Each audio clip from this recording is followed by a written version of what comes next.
Well, good evening again. Yeah, I love the attire. Yeah. I'm sure it's still comfortable. My understanding it's the latest fashion. So, Yeah. you know, I'm going to get one for mine. Yeah, welcome. I'd normally be in a suit and a tie, but I'm sure you understand it's not practical with this. You're fine. Okay. This will be a friendly 15-minute interview. Each of the council has a question for you. It'll be 15 minutes, so time management for answers is on you. Okay. Everything we do and say in here is being recorded for cable TV. It'll be presented sometime after the last interviews are completed. Let's say you'll have a question from each council member, and at the end of those, we'll give you a couple of minutes to tell us a little bit about you and whatever thought you want to leave behind from you. Okay. With that, I'll start with Mr. Wolfley. Good evening, and thanks for coming out. I appreciate your volunteering to come and offer your services for us. The first question is, to date, how have you chosen to serve the city of Bowie? For example, have you served on city committees, run for office, been on a homeowner association, PTA, or the like? And how will that help you represent your constituents? Okay, so good evening, and thank you for the opportunity. I have served actually on the 3 items that you first mentioned. I have served on the Bowie Financial Advisory Committee. I have served as the HOA president for my local community, the Westview, and I've also ran for District 3 in 2015. I did come in second place. Of course, Ms. Glass had come in first place. So those were 3 of the ways that I've served Bowie.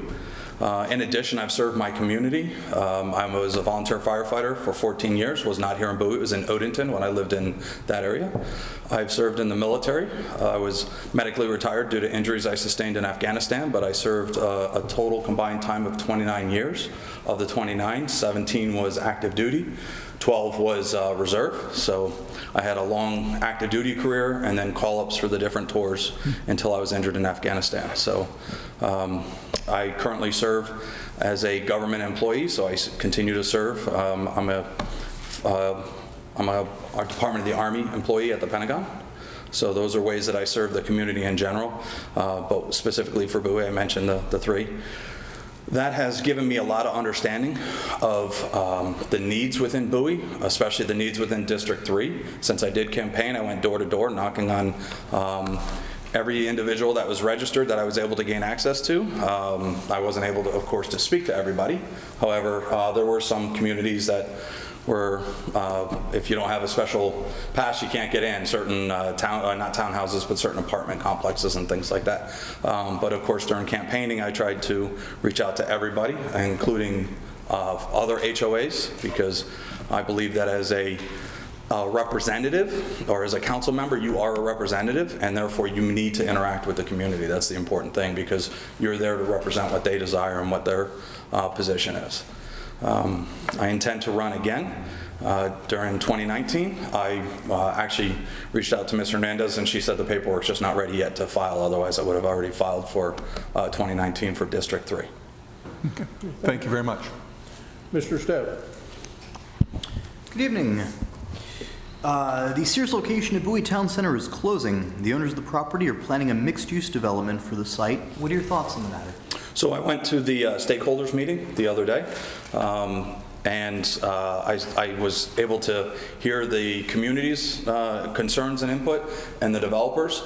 I believe that when it comes to development, there has to be a balance, because a lot of people in Bowie don't want to become Rockville, but at the same time, we don't want to become a ghost town. You have to balance the development and the needs and the things that will continue to draw people to Bowie, along with that home quiet feeling that the citizens are looking for.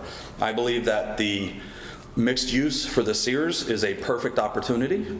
I don't believe that it's going to cause the same issues that some of the other mixed use have caused. It currently exists in a business level, a business oriented place. It is currently asphalt, which means that you don't have to, it's not an environmental change where you're tearing down woods and to that like. As a matter of fact, based on their current plans, it will bring more greenery in, more environmental friendly items.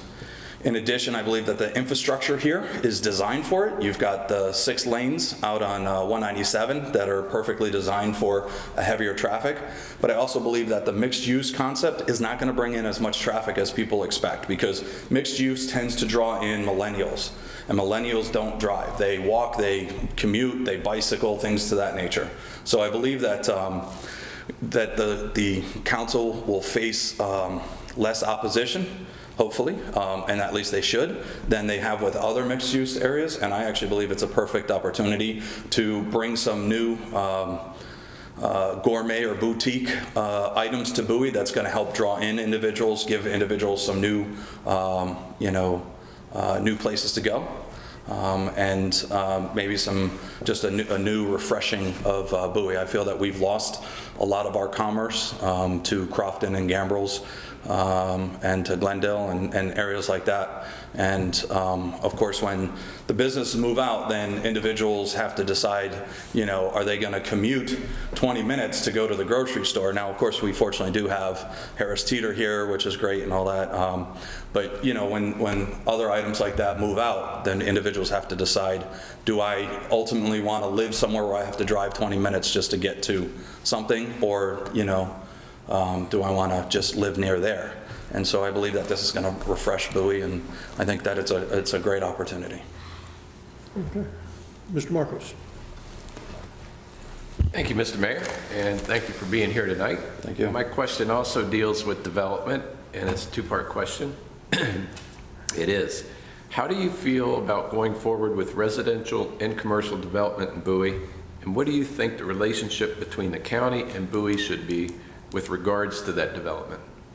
So, as I mentioned before, I believe it needs to be a balance when it moves forward. You're going to get resistance from some individual. I mean, it's one of those things where you can't please everybody, and so you have to find the balance, and you have to do it with the consent of the majority of the individuals. And so, when it comes to development of residential, oftentimes individual will say, well, you're tearing down trees, or what about the environmental impact? Well, everybody has to remember that for the most part, the house that you live in today, there used to be trees there. Now, yeah, there were some that might have been a sod farm or something, or were a farm, so you didn't have trees. But for the majority of it, there was trees. But you have to do it within consideration. I know that Bowie likes to take the green into factor. I know that we have a very good green program, and I think that that's part of the balance is the environment. In addition, we have to make sure that any development comes along with the benefits to the city. It can't just be yes, we have to worry about the tax base, because without development, then you have to raise taxes or you have to cut services. And of course, no matter what you do, somebody's not going to be happy with one of those choices. But if you do it with a balance, then people will accept it. They might not be happy, but they'll accept it. And I think that for businesses, there has to be an incentive. There has to be a reason for them to come in. But again, it has to be to the advantage of the city. It can't be at the detriment to the individuals. So that's the main thing that I feel is balance. Now, I also believe that as a council member, it's my responsibility to get out there, and it's not just how I feel. It's getting out there and making sure I understand how the people I represent, how they feel, make sure that their voice is heard. Okay, thank you. Dr. Trout. Thank you, Mr. Mayor, and thank you for applying for the District 3 vacancy for council person. My question is, what do you think is the most important issue in Bowie, and how do you plan to make improvements? So I believe at this time, the most important issue is development. That seems to be the thing that most constituents are either for or against, and they seem to be strongly for or against it. When I came to the stakeholders meetings for Sears, there was a lot of people that were for it, but they were also looking for very specific things. They were looking for high-end stores or restaurants and things like that. So they feel that there's a gap there. But then you have others there was a few that said, hey, we don't want to become Rockville. We don't want this or that. So you don't seem to have, I know that only the people that come out that either are for or strongly against, the individuals in the middle, they just tend not to come to the meetings. But as a district member, you get out there and you find out even the people in the middle where they stand and exactly what they want. But I would say that the number one issue right now is development. I believe the other issue is going to be the recreation services that Bowie provides and where that goes. As far as whether it's going to be, additional, whether it's going to be the ice rink, where it's located, whether it's going to be a multi-use kind of facility, other services that Bowie's going to provide. I think that the recreation is another issue that's going to be around. I think for the most part, like our waste management and things like that are not a big hot issue. I don't believe that the water and wastewater is such a big issue. I know that there's talk about, there's raising of the fees, and that's always a concern if you're a consumer of it, but enough of Bowie is not necessarily a consumer of Bowie services in that nature. I think most people are happy with the general services, so to me it's development and it's the recreation services. Thank you. Mr. Gardner. Thank you, Mr. Mayor. Thank you, Scott, for coming out this evening and Thank you for applying the for this opportunity. position. And thank you for your service. Thank you. Pleasure. It is my opinion that local government is the most important level of government. Explain why you either agree or disagree. So I believe 100%. As a matter of fact, when I was out campaigning, I explained to individuals that I feel that the local government is the most intimate relationship with the citizens. It's got the biggest impact when it comes to both direct impact and representation, because it's a small pocket that you are able to directly influence. It has a lot to do with the homes and the home taxes and the direct services that they get. Yes, county provides certain services at a certain level, but when it comes to the city, that's where you can make those additional or subtractions from what the county's doing. You can always, we have our own police force. We opted to go with our own police force. Now we have the opportunity to make it better than PG County, or if we felt that PG County was more excessive, then we would have been able to maybe downscale it. Now, I know that we were looking the opposite, that we weren't getting the services we need, and oftentimes that's why a city does something, is because you feel that there's a gap. But with that, also, I believe that because you represent a smaller pocket, it's easier for you to get out and meet the individuals. When I was campaigning, my intent was at least once a quarter I would meet with every HOA, and every quarter I would hold a town hall so that the constituents can come in and just talk to me, to make sure that I understand where they are and what they want, and that they have access to me, in addition to all the other ways such as email or telephone calls, but to actually get out there and have a time set aside specifically for anybody to come in and talk. So again, I believe it's the most intimate relationship that you can have with the constituents, better than counties, definitely than state. And I know that a lot of our representatives try to get out there and do that, but it's just, you're dealing with such a large population, you can't necessarily serve them to the same extent you can local. Thank you. Thank you, Scott. Thank you for that. Well, that was the easy part. Okay. Now you got a couple of minutes to tell us about yourself and any kind of message you would like to leave behind. Okay, so I've been a citizen of Bowie itself since 2007. My wife and I had an opportunity with the Army to be a civilian agent, for a counterintelligence agent for the Army out in the San Francisco Joint Terrorism Task Force with the FBI. We took that assignment. We used to live up in Severn at the time, and that's when I was a volunteer firefighter and such.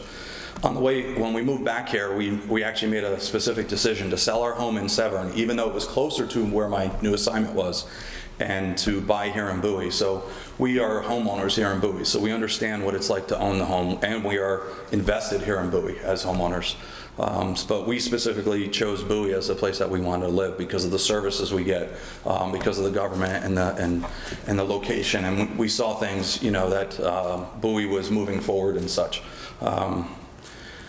So I'm a homeowner, been a homeowner since 2007. I have served, as I said, on the Financial Advisory Committee. I've been the president of my HOA now for 4 years, even though the last 2 years I told them I was tired, didn't really want to do it, and they asked me to continue to do it. So, which makes me happy because it seems like, okay, they're happy with what I'm doing and they'd like me to continue. I have been able to make changes within the HOA. I brought in an annual banquet that that has been a success and brings in more homeowners and things like that. So I understand the importance of, having events and things that will draw the community together. In addition, as an HOA member, which I've been for 6 years, I understand that you have, even within that small, it's 139 units, you have a diverse population, and one side wants one thing and another side wants another, all the way to enforcement of the covenants. We have certain individuals that believe, hey, if it doesn't affect the house next to me, then it's only their matter. It should only matter to the people that live directly next to me. And then I have others that say it doesn't matter if I can see it as I'm driving by, or if I just know it's there, even if I'm on the other side of the community, then it needs to be strict enforcement and all that stuff. And we of course don't go with the strict enforcement, but we find the balance in there. So I do understand the challenges with that. And they also want different services. We had there's a rash where the individuals will break into a car. If it's open, they'll go in and they'll steal stuff. So we had somebody that wanted us to have a 24-hour guard service, or even a guard service at night. And when I explained the cost of it, based on 140 units, 139 units, it really wasn't cost effective. And I get that, when your car, even just your car's broken into, and they just take maybe a ice scraper, you feel violated and all that. But so I understand that. As far as my civilian job, I am a division chief for the Department of the Army at the Pentagon. I manage over a $500 million portfolio where I'm responsible for programming. Within the programming, I identify and validate requirements. I'm responsible for the budgeting of it, which means that once it's validated, we identify what gets funded, and I'm responsible for the execution of it. I directly oversee $350 million of the $500 million. The other 200-ish million goes down to subordinate commands that they execute. We run out of time. That's your 15 minutes. Okay. You did very well. So when it comes to the financial aspect, I understand a lot of that. Also, as the budget side, I'm responsible for presenting our requirements to Congress, to OMB at the White House, to DNI. I review legislation to make sure it meets the Army's requirements in the field that I'm in, which is counterintelligence, human intelligence, and intelligence security. So I have an understanding of that. So. Okay. Well, thank you very much. We've got a few more people to interview tonight, Thank you. and hopefully we'll come to a conclusion very soon. Okay. Thank you, sir. I thank you for the opportunity. Thank you. Thank you. You have a good night. Thank you, Scott.